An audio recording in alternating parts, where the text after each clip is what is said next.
had to do this documentary, man. I had to do this documentary, man, based on one of the things I love the most, that I'm infatuated with the most, ever since I was like 7 or 8 years old. And that thing is hip hop. I gotta talk about a specific year in hip hop, but this documentary is based on a particular year in hip hop, 1988 to be exact. Why 1988 was a special year in hip hop? Well, let's talk about it.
Right here, I got my hip hop wall of fame right here.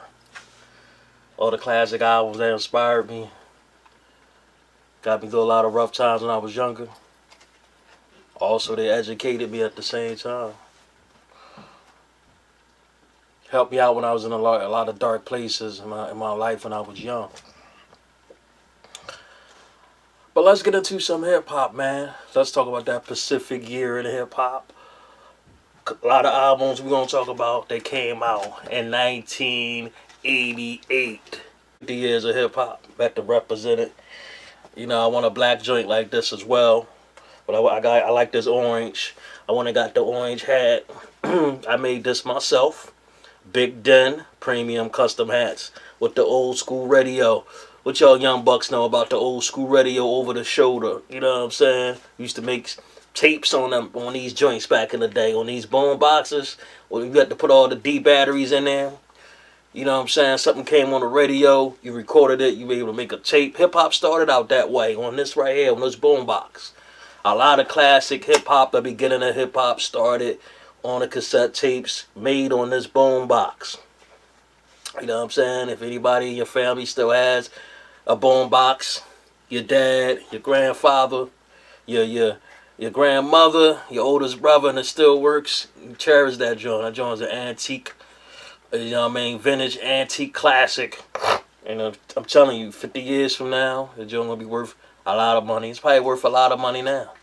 You know what I'm saying? Celebrating 50 years of hip-hop. But let's get into it, man. 1988. Let's start with these albums that came out. A lot of people ain't going to realize and believe that, damn, that album came out in 1988. Wow. So if you was born in 1988, you was born in a special year in hip-hop. You know, and if you're a hip-hop fan, you'll definitely appreciate this year the most. Strictly Business came out in 1988, folks. EPMD. I have a large majority of these albums, and I'm really proud to say that I have them. And blessed to have these albums that I'm about to spit. Shout out to y'all. A lot of the albums I'm just gonna talk about the albums I know personally and that I have personally. The albums that I don't know, I'm not gonna go into those albums. I'm just gonna just say what the albums were and who was the artist. But I'm gonna relate to what I know. And other people out there that might hear the artists or the groups, y'all can relate. Y'all might even have that album y'allself, or I like what I like, and which gravitates towards my soul personally. But these albums that I'm about to name, what makes a classic hip hop album is when you can put it on, like back in the day when you had the cassette tapes and let it play all the way through without skipping. And that's what makes a hip hop classic. You know, Nas first album, Biggie first album, Jay-Z first album, Ultramagnetics. We're gonna get all into that. But this is in that classic hip hop album category. You be able to play it all the way through. Strictly Business. Man, it had it's right up here on this wall of Hip Hop Wall of Fame as well, right here. They both in the studio with their arms folded. You know, it had the joint on there, Strictly Business. I shot the sheriff. Don't get too close, or you might get shot. You got to chill. Banging ass video, man. One of the best hip hop videos of all time. Get the Bozak. You know what I'm saying? Get the Bozak, get the Bozak, get the Bozak, get the Bozak. Came out in that year, 1988. Big Daddy Kane. That's also up here in my wall of fame. Where is it at? Long live the Kane, right here. With the females around him. He got the fruit basket up there on his king joint. The beautiful females around him, serving him as the king he is and still is.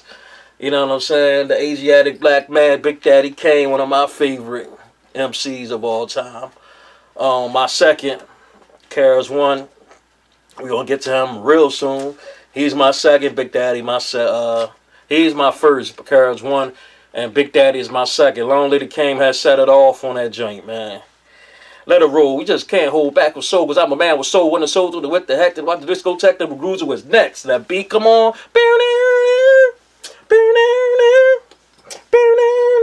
Yo, crazy. Hip hop album, played all the way through. Even had the slow joint on there. You already got me thinking about you day by day. And the seeds of you just got out on my way. And you know, a love like yours is so hard to find. That's why I can't wait till the day that you'll be mine. Yo, Big Daddy's the smoothest, coolest ball that got ever on the planet that ever in hip hop, man. The smoothest, coolest dude, man. Up there with L, he another cool, laid back dude. Slick Rick, another cool, laid back dude. But Big Daddy, man, is the king of them all. That smoothness, man. Nobody was more smoother than my dude, Big Daddy Kane. Yeah, I'm with this. I'm going to sit back here with this laid back type of metal flow. Sit back and drop these smooth lyrics. It's 88, trying to get things straight. There ain't no half stepping. You know what I'm saying? Rappers coming to me. They want to get some. But I'm the king, so yo, you know the outcome. Yo, y'all got me started. Y'all got a brother started. They always had to introduce the year as a hip-hop thing. Whatever year it is, back in the day, it was emphasized. In 88, definitely, almost every album back then, especially the hip-hop classics, they emphasized that year. Right here with him over the city of New York. Yo, all the classic joints came from that album. Like a lot of albums that we'll be talking about in the beginning of this list I got is on this wall. Let you know that I'm a true hip-hop junkie and a true hip-hop fiend. So I ain't going to talk about nothing I don't know. I'm not going to waste my words and share this wisdom with y'all about hip-hop, the beginning stage of hip-hop, that I don't know. I lived it. I listened to these albums over and over and over on rotation. Even to this day, I still listen to these joints. They was timeless music, man. This was timeless music right here. Every album on here. And 1988 to me was that special year. And we Slick Rick. We're gonna get back into Slick Rick again. Mona Lisa, something. Thank you. That was my shit. Children's Story, man. Yo. Real banging video, man. They made it like back in like the olden days with the You know what I mean? The storyline was you listen to the whole story of children's story, man. It's a real sad story about a dude how he got shut up by the cops or whatever, man. It's real relatable to the day's time, man.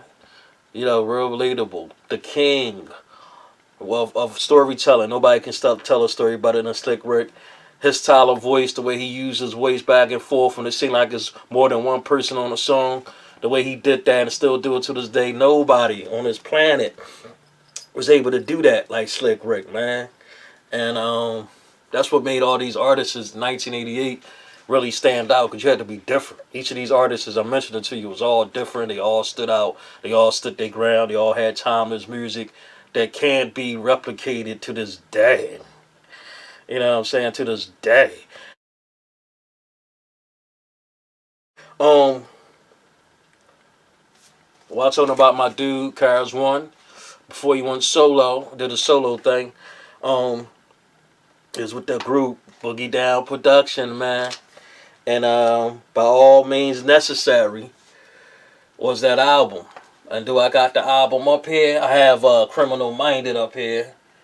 I don't know. Do I have? I have the album because I can't fit all of my CD covers up here. But by all means necessary, definitely is that album, man. 1988 classic hip hop album with the motherfucking pose out of the window that Karis One took, like the Malcolm X joint. After his house got bombed. Looking out of the window with the joint. Karis One got the same pose on that album. I love that album cover. Next time you see me do a hip hop joint like this, you gonna see me with that album cover on the shirt. That album had some of the classics of all time. You know, even the first song when you push, when you used to have the tape decks back in the day with the cassette tapes, you put it in your fucking your tape recorder, your radio, your boombox, whatever, your stereo system, whatever. You push play. As soon as you turn it on, it was like, "Are you a philosopher?" Yes, yes, yes, yes. I think really deeply. In 4 seconds, the teacher would start to speak. Yo, that was some mind-chilling stuff back in the day when you heard that intro to that album. You know what I'm saying? My philosophy, man. A lot of knowledge in that joint when you listen to the lyrics in there. And also you had the joint BDP would teach you, hey, BDP would teach you all about the guy who sits down and then he lies. All he is to you is a part-time sucker. That was a classic joint. Every song back to back, even the joint, you know, cocaine business controls America. The ganja's business controls America. What can we get for 63 cents? What the motherfucking sample from Fat Albert, you know what I'm saying? From the Fat Albert cartoon. But the joint that's gonna stay classic forever. The J, the I, the M, the M, the Y, the J, the I, the M is Jimmy. What you say is Jimmy. The J, the I, the M, the Y, the J, the I, the M is Jimmy. With the motherfucking Red Alert in the background, doing the production on that joint. Yo, that joint was a classic, the Jimmy. Go out and get your Jimmy hat. Cause dripping Jimmy's a straight up whack. Yo, classic. And that was my favorite. Like, Karis One, favorite MC of all time. That's my #1 favorite album of all time. Before Illmatic, before there was a Ready to Die. Until some clown jump up and get beat down, broken down to his very last compound. See how it sounds? A little unrational. A lot of suckers like to use the word dramatical. Fresh for 88, you suckers. Critical Beatdown by my dudes, the Ultramagnetic MCs. Now, Ultramagnetic MCs, where's they at on this wall? Pretty sure I got Ultramagnetic on here. And you know what? Here they go right here. Critical Beatdown. My dudes, man. You don't see them performing a lot. You heard about these old school concerts and hip hop concerts, man. They're going to be on the upcoming 2024 All Stars of Hip Hop in Jersey. January the 14th. They're going to be on that bill. Keith, man. Their album, they ain't had any, no girl joints on there. No watered down. Everything was just straight lyrical, lyrical, lyrical, lyrical. A massacre. Every song. You know, ease back. You know what I'm saying? Man, every song on there was a classic, man. Ultra magnetic MC, ultra magnetic MCs. Yo, and one of my favorite albums of all time, man. The group that changed hip hop forever.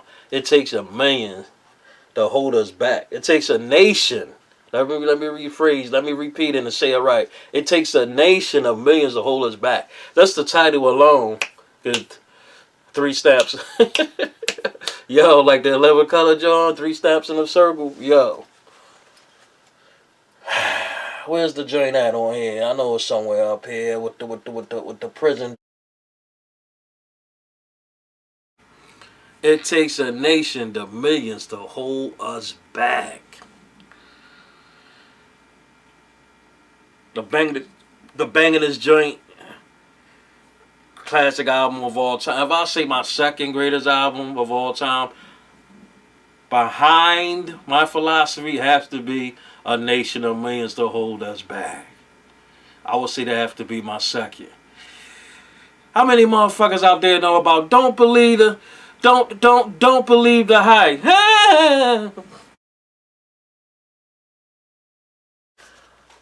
Light as a Rock, man. My girl, one of my favorite MCs of all time. And here it is right there, up top. I do have that joint. Light as a Rock, MC Light. Light as a Rock was her first album in 1988. I am the light, L-Y-T-E. I am the light, as a rock, L-Y-T-E. MC Light, man, to me, best female who did it. All respects due to Shy Rock. Shy Rock was definitely one of the first who was surrounded by a whole bunch of males at that time. It was male dominant when hip hop first started. So props to her to be able to be in that mix and stand out. You know, shout out to Sequence when they did the John Funk You Up before Salt and Pepper came out. Shout out to Roxanne Shante. She my second. You know, she was able to bring any dude down lyrically anytime. Queen Latifah as well. But MC Light, man, that album, Light as a Rock, I love that joint. Listen to that joint lots of times. Straight out of Compton. Them dudes, NWA, man. Hey, where they at on this wall? Straight out of Compton. These dudes is rhyming, man. Telling you about how we all was living in the hood.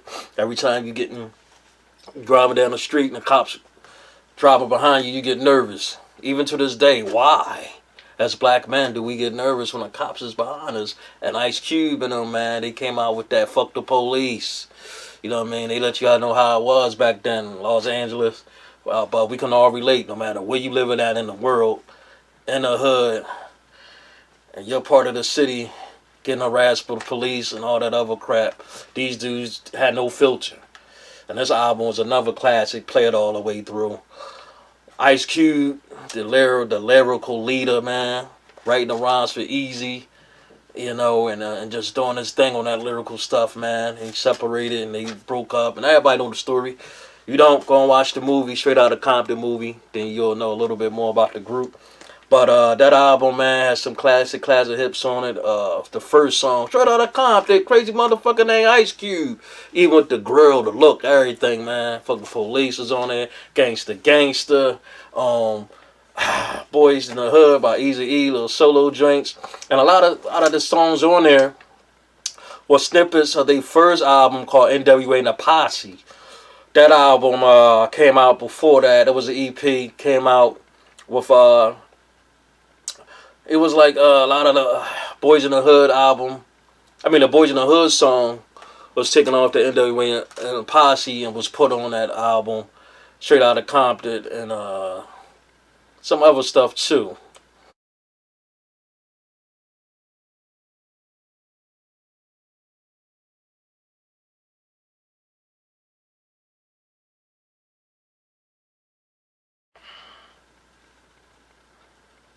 Straight Out the Jungle. Straight Out the Jungle by the Jungle Brothers.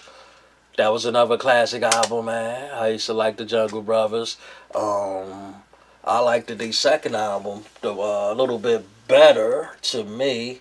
I liked it a little bit more. Now this album right here was definitely a classic. I'm not gonna front, man. Straight Out the Jungle. When they second one was two classic pop albums for sure. I think Baby I House You was on this album. I'm not sure. I might be wrong, but Done by the Forces of Nature right here is my joint. You know what I'm saying? That was my joint. But that album I just told you about, Straight Out of the Jungle, classic, classic, classic for sure. You talking about a duo of a DJ and a rapper. It wasn't nothing more hardcore than Erabb and Rock Kim. That year when they came out with Follow the Leader, man. They both looked like two drug dealers. They looked like two gangster bulls. Like, you ain't want to fuck with none of them. Like, both had the serious grills and looks. Eric B, man, he always had that look. Like, he was a bodyguard or something. Like, never had a smile on his face. Just straight serious, straight all the time. And Rakim, the same way. Straight serious all the time. But Follow the Leader, Rakim will say, Follow the Leader, Rakim will say. That video, man, yo, with the gangster cards and all that, yo, classic, classic video, man. I read the book about Rakim called "Don't Sweat the Technique," a real good book that a lot of hip hop fans should read. Tells you a lot about the video and how they wanted to make it look like a gangster video. Rakim ain't wanted it in the beginning for it to look like that, like a gangster style and all that, but they convinced him to do it that way. And that's what he was talking about in the book. But that's a classic joint, man. Follow the Leader album. Ice-T album, man, with the joint. And I got that joint up here. Where's it at? Where's it at? Where's it at? Ice-T, John Power. You got the female next to him on the left side. You know, he got the, his the ball on the other side of him. Rhyme Syndicate was the name of his organization and crew. The chick on the side with the shotgun. You know what I'm saying? Classic album to have, man. I think that's the album with I'm Your Pusher was on that song. Was on that album. If I believe it was, but I ain't a big, huge Ice-T fan. But I think, and I ain't gonna say I think, I needed it in my album. I had to have it in my collection. I had to because it was a hip hop classic album. That's the reason why. Certain things you just need to have in your collection.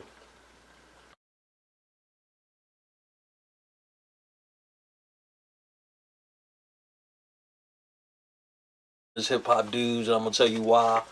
The most talented and the smartest hip hop dudes that ever lived on this planet with us when he was alive. Going Off album right here, classic album, helped by Marley Marl.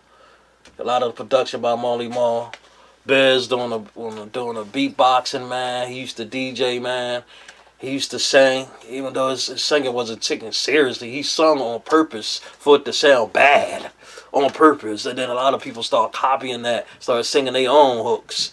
You know what I'm saying? And he danced on stage and in his videos, like all that, man. For one human being to do, a lot of my favorites can even do most of the stuff he did. Like most people I'm talking to you about with these albums, they rhyme.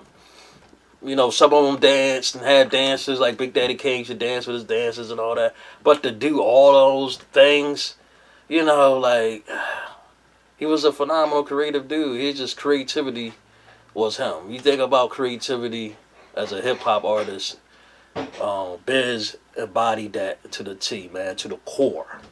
And you had picking boogers. Who was brave enough back then, and even to this day, but brave enough back then when hip hop was taken serious to make a rhyme about digging up your nose. And he had that inner child in us, because we all, we used to, when we was younger, real young, we used to sit up there and do it as a silly thing, a gross thing, and as we became adults, it's like, that's for kids, you know what I'm saying? So Biz was that dude that had that inner child that talked about stuff that we was embarrassed to talk about. Sitting on the toilet, waiting for my bowels to move, I gotta do, like stuff like that, man. He had no filter, had that inner child. It was funny, the funniest rapper, MC ever. A brave MC that talked about, like I said, wasn't ashamed to talk about what was on his mind. The Business Going Off is on this album. The Vapors, where he talked about people that are saying that, like, when him and his crew, before they came out, before they became known and stuff like that, people used to diss them and pay them no mind. As they got, up and they became, you gave them the ghost, like the vapor, like a disappearing, the ghost. You gave them that ghost stance. You know what I'm saying? That's what the Vapors was. Like, all right, I'm disappearing. I'm slowly drifting off to I'm dissing you now. I'm you know what I'm saying? And he was real creative. Big Daddy wrote a lot of his stuff. He wrote a lot of his rhymes too. Rest in peace, Biz Markie.